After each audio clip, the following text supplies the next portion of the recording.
Good afternoon, soldiers. I'm doing this one in the afternoon since I spent the morning doing all my work, my routines, and all the work I needed to get done today. So with that out of the way, I'm able to bring you this video. So in today's video, I'm going to be talking about something a little bit more uh, emotional, a bit more mental oriented, rather than the physical work that I usually talk about.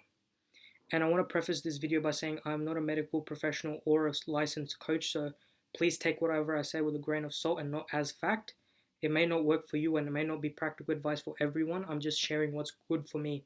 If you do need help or seek any mental help, please speak to a mental health professional or a licensed coach for your issues. With that out of the way, I'm able to get on with the video. So, today I want to talk about how to be mindful, calm, and happy in your daily life. So,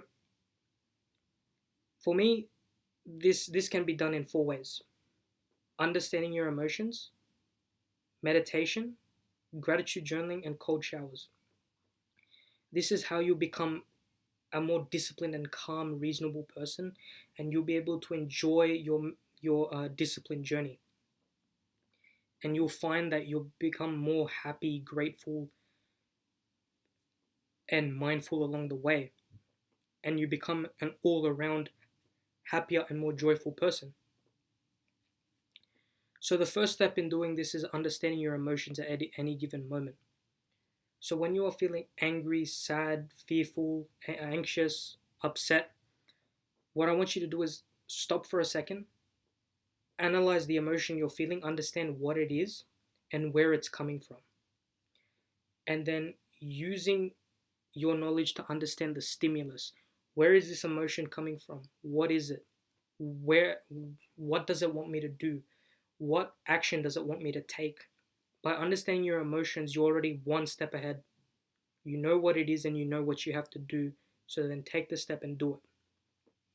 The next practice I really want to teach you is meditation. Now, there's multiple forms of meditation and it works differently for everyone. For me personally, I do like cold water meditation, but I tried a different method today. And it was a method taught by Hamza Ahmed. He's probably the most popular self-improvement YouTuber in this space right now.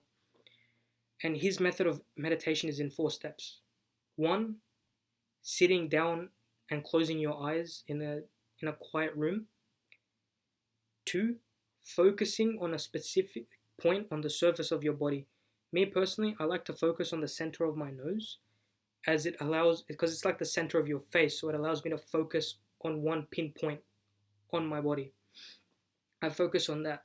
Step three will happen on its own. Your mind will wander to a different thought. You'll think about what's going on in the day, what's going to happen, what has happened, and thinking about what's going to go on later in the week, um, later next month, or whatever you've got going on. So the fourth step is the actual meditation itself. Coming back to your nose, well, for me it's my nose, coming back to that point on your body that you've pinpointed and doing that again and again because your mind's going to keep wandering, right? So this is what's called as a mental rep. Now a rep in gym terms is when you do one repetition of an exercise. So you lift the dumbbell up and your bicep gets stronger by it. You continuously do that. It's the same concept with your brain. When you're meditating, when you go from thinking to something else back to that pinpoint, you're doing a mental rep for your brain. Your brain gets stronger and your discipline increases when you do that. So by doing this, I will get more effective at meditation, and eventually, for the whole 15 minutes I sit down and meditate, I'll be able to stay on my nose the entire time. That's how you know you've become effective at meditation. But then again, you can test yourself more. Go for 30 minutes, go for an hour if you've got the time. Now, for me, I've got a pretty busy schedule, so I tend to go for 15 to 30 minutes. So I'm going to start off with 15 minutes and see how I do with that. And if I succeed, then I can go for maybe 30 minutes. The next step I'm going to talk about is gratitude journaling. Now, I know a lot of people don't agree with this. Gratitude journaling doesn't do much and it's just writing on a piece of paper. I had that same notion, I had that same belief. Trust me when I say gratitude journaling has changed me in my regular day to day. In my day to day, I was a sad, quiet person, introverted, didn't speak up much. I wasn't happy all the time. Well, you don't have to be happy all the time, but I wasn't happy very much. By gratitude journaling, I remove that stigma in my head that I wasn't allowed to be happy, that I wasn't supposed to be happy. What was there to be happy about? When you really think about it, there is a lot to be grateful for in your life. The fact that you have food to eat, a house to live in, a family to love, people who care about you, and a goal to strive for. When you write things like these down, like it can be something even as inconsequential as, oh, I'm grateful for the birds in the trees. I'm grateful for the beautiful breeze today. Like you become thankful for the little things and it makes your life that much more enjoyable. You enjoy all the little things around you and it makes you more mindful and conscious of what's going on around you. And overall, you become a more mindful and calm person, which is a very important step in building that unbreakable mentality in which whatever someone says to you, an external stimulus will no longer affect you. So if you combine meditation with gratitude journaling, you'll be able to easily calm yourself down and recenter, refocus yourself. So me, when I come home from the gym, like I still have some energy, a little bit of residual anger left over from the exertion I've put in. Overall, I'm happy with the performance I've done, but there'll still be a little bit of aggression left. So if you've this takes me into my next step, cold showers. Cold showers will remove that external anger, that physical manifestation of anger within your body, but there'll still be those thoughts and that mental connection between your emotion and your thoughts.